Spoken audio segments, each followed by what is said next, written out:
প্রথমে আমি মনে করি এই রেলিভেন্টে বাংলাদেশ সবচেয়ে ভালো অবদান রেখেছে কৃষি, মৎস্য, পশুপালন এই সেক্টরে বিজ্ঞানী এবং extension worker. I must congratulate them. মানে 7.5 কোটি লোকের থেকে আমরা 17 কোটি লোকে আসছি, আমরা এই অবস্থা থাকতাম না।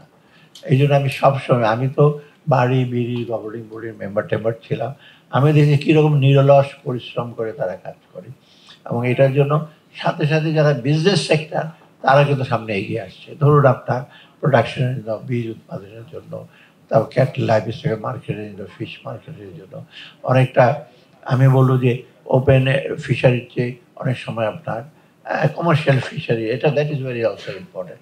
তো এইগুলোর জন্য একটা প্রকৃষ্ট উদাহরণ। তবে আমাদের আরও করতে করার আছে। আমাদের সবচেয়ে সরকারের দিক থেকে আমরা মনে করি আমরা কিছুটা খুব ভালো করিনি এখন পর্যন্ত বিজ্ঞান প্রযুক্তি। আমি কতগুলো অর্গানাইজেশন দেখলাম বিজ্ঞান প্রযুক্তি মন্ত্রণালয়, কিন্তু খুব গাল ভরা নামের অনেক অর্গানাইজেশন আছে, অ্যাটমিক এনার্জি কমিশন, বায়রা, বড়ি, তারপর বিসিসিআই, তো বিরাট ব্যাপার স্যাপার, ঢাকা, রাজশাহী, চিরাং, বড় সাম্রাজ্য, সবগুলো যদি আমরা মিলে দেখি যে আমাদের কতটুকু কন্ট্রিবিউশন আমরা করতে পারলাম।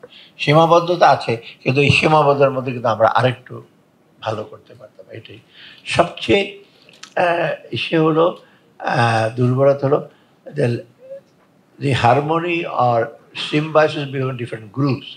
যে কোনো গবেষণা যারা বিজ্ঞানীরা যারা করবেন তারা ডেফিনেটলি সাহায্য সহায়তা অর্থের প্রয়োজন আছে, কিন্তু এই ফলাফলটা আপনার পৌঁছে দেওয়ার জন্য দায়িত্ব, ডিসেমিনেট করার জন্য সে দায়িত্ব কিন্তু বিজ্ঞানীদের সাথে সাথে পলিসি মেকার এবং ইনস্টিটিউশন। এইখানে আমি বলো একটু ব্যর্থতা পলিসি মেকারদের, নীতি নির্ধারক, তারা কিন্তু এই গবেষণা করলে একটা রিপোর্ট থাকলে ওরা শেলফের পেছনে রেখে দাও। আমার চেয়ারের পেছনে অনেক রিপোর্ট এখনও আছে। তো এইগুলি কিন্তু যে এটার ভিতরে আসল থেকে নির্যাসটা, সেটা কিন্তু আমরা কাজে লাগাই না। এটা কিন্তু আমি মনে করি this is the weakness of the policy. Third একটা সবচেয়ে বড় হলো আমাদের ক্লায়েন্ট, মানে যাদের জন্য আমরা রিসার্চটা করলাম তাদের মতামত নেওয়া, তাদের সাথে নিয়ে আমরা কাজ করা। মানে এগ্রিকালচার তো এক্সটেনশন আপনারা দেখেছেন, সবাই তো কৃষকের জমি নিয়েই করা হয়েছে, তাই না? তাদেরকে এবং তাদেরকে কনভিন্স করার পরে কিন্তু আমরা এত এগিয়ে আসি। অতএব যে আমি যেটা সাথে হারমোনি এবং গ্রুপস না হলে কিন্তু এই বিজ্ঞানের ইসে থাকবে না। আরেকটা জিনিস আমি বিজ্ঞানীদের মধ্যে একটু হতাশাগ্রস্ত, বিজ্ঞানীরা আমি দেখেছি খালি বিদেশে গিয়ে একটা পাবলিকেশন দরকার। This is I don't think is a very good idea. Publication দরকার আছে, কিন্তু পাবলিকেশনটা হলো প্রমোশনের জন্য। কিন্তু আপনি যে শিখে আসলেন একটা সেমিনার থেকে, ওই জিনিসটা ডিসেমিনেট করে এটা কীভাবে কাজে লাগাবেন, আপনি ব্যবসায়ী মত মার্কেটের সাথে তো আলাপ করবেন, তা না খালি হলে আমি একটা পাবলিকেশন করবো আর একটা পাবলিকেশন আবার যায়। এইটা আমি জানি না, আমি তো আর বন্ধ করতে পারলাম না এই trend. I wish I could stop that one. মাঝে মাঝে বলি যে না যাওয়ার দরকার, তো আবার চটে যাবে। সচিবের অনেক বদনাম ছিল, বলে যে দিচ্ছেন না, ওনার নামে অনেক দিতে দেন না। এত ঘন গিয়ে বাইরে গিয়ে মোর অফ দ্য সেম। আমি ভিয়েনাতে গেলাম একবার, তারপর আবার দ্বিতীয়বার গেলাম, তৃতীয়বার গেলাম। অ্যাটমিক এনার্জির ওখানে কি মাসে মাসে কি টেকনোলজি চেঞ্জ হয়ে গেছে নাকি? এবারকে যাই হোক, এইটা আমি মনে করি আপনারা যারা যারা গবেষণা প্লিজ একটু যাই হোক একটু মনোনিবেশ করেন রিসার্চ অ্যান্ড ডেভেলপমেন্ট দিকটা। রিসার্চ ঠিক আছে, কিন্তু ডেভেলপমেন্ট এটার জন্য কিন্তু আমার দরকার প্রাইভেট সেক্টর, তাদের সহযোগিতা নেবে। আমি সায়েন্স ল্যাবরেটরিতে বহু ইনোভেশন হয়েছে, কয়টা আপনার বাজারে গেছে কি, মানে বাজারে যেতে হলে তো ফিডব্যাক নেবেন যে কত কীরকম পছন্দ হবে, চুলাটা কেমন এসে, বা বহু কিছু তো করেছেন আপনারা, তাই না? সেটা ফিডব্যাক না নিয়ে ছেড়ে দিলাম, বিক্রি হয় না চুলা, ঠিক আছে বাদ দেন। তো you have to refine that. So এই জিনিসগুলো আমাদের হয় না এখন।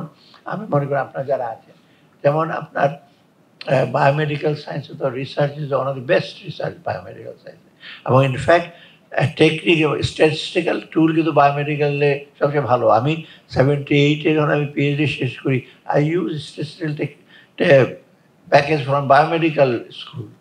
ওদের যে আমাদের স্ট্যাটিস্টিক্যাল প্যাকেজ এসপিএসএস কাজে লাগে নাই, ওরা বলে যে বেস্ট স্ট্যাটিস্টিক্যাল টেকনিক কিন্তু বায়োমেডিক্যাল রিসার্চে খুব অ্যাডভান্স টেকনিক তাদের, কারণ তাদের খুব সেন্সিটিভ। তো এক্সপেরিমেন্ট করতে হলে আমরা কন্ট্রোল প্লাস স্যাম্পল এক্সপেরিমেন্ট করতে, উল্টাপাল্টা এক্সপেরিমেন্ট করলে তো লোকজন মারাই যাবে বা পশু পাখি সব মরেই যাবে।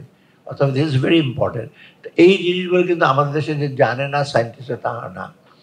এইটা আমাদের এখন দরকার। আপনার সায়েন্টিস্টরা দয়া করে নিজেদের মধ্যে একটু আলাপ আলোচনা করেন, আর please involve the private sector. তাদের ছাড়া কিন্তু ডিফিকাল্ট হবে। কারণ এই সরকার আপনার রিসার্চটা ইসের কাছে নিয়ে যেতে পারবে না, হয়তো কিছুটা ডিসিমিনেট করতে পারবে, কিন্তু এটা দরকার তাদেরকে। এখন এটা ঠিক যে সব রিসার্চ একেবারে কাজে লাগাবেন ফিল্ডে, সেটাও না। কিছু কিছু বেসিক রিসার্চ আছে, সেটা জ্ঞান বৃদ্ধির জন্য সহায়ক, কিন্তু বেশি বেশি রিসার্চ আছে কিন্তু আপনারা ইজিলি আমরা ইউজ করতে পারেন। আরেকটা জিনিস আমি রিসেন্টলি দেখেছি, অনেক বাঙালি আমাদের সায়েন্টিস্ট আছে বাইরে, তারা আসতে চায় টেম্পোরারি কিছু কাজ টাজ করে। তাদেরকে আমারও একটা ফেইলিউর কিছুটা, অনেকে আমার কাছে আসে, আমি কাজে লাগাতে পারি না, ওপেনলি তারা বলে যে আমরা কিছুদিন লাগান, আমি কাজ করবো। দে জেনুইনলি ওয়ান। এইখানে কিন্তু আমার বোধ হয় যারা বিজনেস সেক্টর, আপনারা একটু দেখেন তাদেরকে যদি এই যে আপনার আমাদের ডায়াসপোরাকে যদি আনতে পারেন, তারা বিরাট একটা মাইনে নিয়ে আসবে, টাকা পয়সা নিয়ে, তা না। তারা তো একটা ভালো লজিস্টিক, একটু সম্মান, একটু রিকগনিশন, তারা কিন্তু অনেক কন্ট্রিবিউট করে, এবং they have to collaborate with the local scientist. আর অনেকে তো তাদের সহকর্মী আছে না বাইরে, তাদেরকে নিয়ে।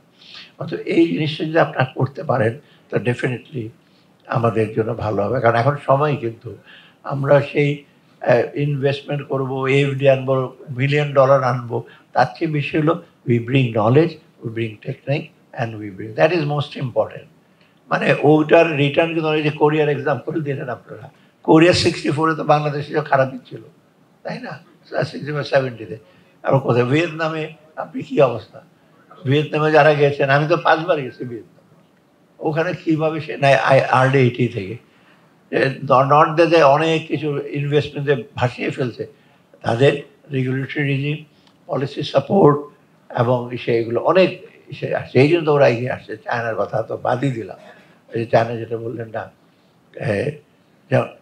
মানে আমাকে যে আমি ডিজিএফএ হলো চাইনিজ ভদ্রলোক, রোমে গেলাম, তার ওখানে বলি দেখো, তো why don't you use IT and science in every field, পুরো এগ্রিকালচার। বলবেন আমি চায়না এত বড় দেশ, একটা জিনিসের যে পণ্যের যদি আমার দরকার আজকে, আমি শুধু কম্পিউটারে আমি বলবো আমাকে এটা ডেলিভারি দাও, পরের দিন সেটা আমার কাছে ডেলিভারি দেবে। This is what IT, this was the communication. সেই 3000 মাইল দূরে থেকে আসবে, আমরা চিন্তা করি কীভাবে, আমরা রংপুর থেকে একটা জিনিস আনতে 10 বার চিন্তা করি আরে আসবে কি না। অর্থাৎ এই যে টেকনিকগুলো, আইটি প্লাস সায়েন্টিফিক, এই জিনিসগুলো তো ওরা তো অনেক দূরে এগিয়ে গেছে, এবং থিংস আর, কারণ আমার অনুরোধ প্লিজ একটু দেখি অ্যাটলিস্ট ফেব্রুয়ারির আগে যদি একটু কিছুটা একটু কোলাবোরেশন দেখি ব্যবসায়ীদের সাথে সায়েন্টিস্টদের, কারণ এটা অনেক কিছু। আর আপনারা তো আমরা গ্র্যাজুয়েশনে যাবো কিনা বিরাট অন্য প্রশ্ন, কিন্তু ইন্টারন্যাশনাল সাপোর্ট মেকানিজমটা কমে যাবে তো। লোকাল যারা আপনারা সে ফার্মাসিউটিক্যাল ইন্ডাস্ট্রি আছেন, এগ্রিকালচার হিসেবে আমাদের তো যদি টেকনিক দিয়ে যদি আমরা এটা না করি, তা আমরা সামনে এগিয়ে যেতে পারতাম। আমি দেখছিলাম বড়ি, বিএসসি, অনেকগুলো অর্গানাইজেশন, বেশিরভাগ তো আমি একটা জায়গা ছাড়া সব জায়গায় গেছি, মোটামুটি লজিস্টিক বলো, বেডিং টেডিং বলো, থাকারও দেখি খুব সুবিধা, কিন্তু আসলে যে কোর হৃদয়, ল্যাবরেটরি ইকুইপমেন্ট, এবং ইকুইপমেন্ট যা আছে তা আবার ইউজ হয় না, অনেকে রিকমেন্ড রয়ে গেছে। আমি বুয়াকে দেখছিলাম কোন হাসপাতালে এডিবি কি এক্সরে মেশিন দিছে, বাক্স বারান্দায় পড়ে আছে, 6 মাস পর পর ওই এক্সরে মেশিনটা ভাঙ্গারের দোকানে বিক্রি করবে। সেইটাই তো আমাদের ফেট, অথবা কোটি কোটি, মানে আনফর্চুনেট ওয়েস্টেজ রিসোর্সেস। এটা আমাদের যারা সরকারে আছি, যারা বেসরকারি, আমাদের সবারই কিন্তু একটু দায়বদ্ধতা। সাধারণ মানুষের কিন্তু না, সাধারণ মানুষ এক্সপেক্ট করে যে আমরা তাদেরকে ডেলিভার করব। আরেকটা জিনিস যে ইনোভেশন ইজ ভেরি ইম্পর্টেন্ট। আমরা মনে করি ইনোভেশন সায়েন্স, আমি গতবার মাইকেল ক্রেমার নামে 2019-এ নোবেল প্রাইজ পেয়েছেন, ইকোনমিক্সে কিন্তু নোবেল প্রাইজ পেয়েছেন, মানে হার্ভার্ড, শিকাগোতে পারে হার্ভার্ডের। উনি আসছেন এডিবির মিটিং, কেন জানেন? ওনার একটা ইনোভেশন ল্যাব। আমি প্রথম ইকোনমিক্সে ইনোভেশন ল্যাব, তো উনি আসছেন রোমে, এবং স্পেসিফিক্যালি খুঁজে বের করছে আমাকে, অনেক আগে থেকে বলি আমি ওই এই যে ইসের সাথে দেখা করবো, বাংলাদেশের ফাইন্যান্স অ্যাডভাইজারের সাথে। কেন বলে, এগ্রিকালচারে আমার কতগুলো ইনোভেটিভ টেকনিক আমি একটা ইনোভেশন হলো এই যে ওয়েদারটাকে ফোরকাস্ট করা, এবং সাথে সাথে ফার্মারদের জানিয়ে দেওয়া কতটুক বৃষ্টি হবে, আর কোন মাটিটা কি হবে উনি কিন্তু ওইটা করছেন। উনি ইকোনমিক্সের ছাত্র, সাপ্লাই ডিমান্ড, কোথায় ধান বিক্রি করবো ওটাতেই ওনার মেইন হলো যে এগ্রিকালচার প্রোডাকশন, এবং ওটার নামই ওটা ভেরি ফেমাস। আপনারা গুগলে গিয়ে দেখবেন মাইকেল ক্রেমার, ইনোভেশন ল্যান্ড। মানে এখন ইকোনমিক্স যদি ইনোভেশন, আমাদেরও ইকোনমিক্সের দরকার আছে। খালি সাপ্লাই ডিমান্ড, ফরেন এক্সচেঞ্জ বেড়ে গেছে কমে গেছে এগুলির চেয়ে প্র্যাকটিক্যাল রিলেটেড কিছু আমাদেরকে সলিউশন দেয় ইকোনমিক্সের। এটা এবং he got a grant of about, আমাকে বললো যে $100 মিলিয়ন না $200 পেয়েছে। এই জন্য এডিবি প্রেসিডেন্ট আসতে বলছে রোমে তাদের, এবং আমাদের সাথে কয়েকজনের সাথে মিটিং করেছে উনি।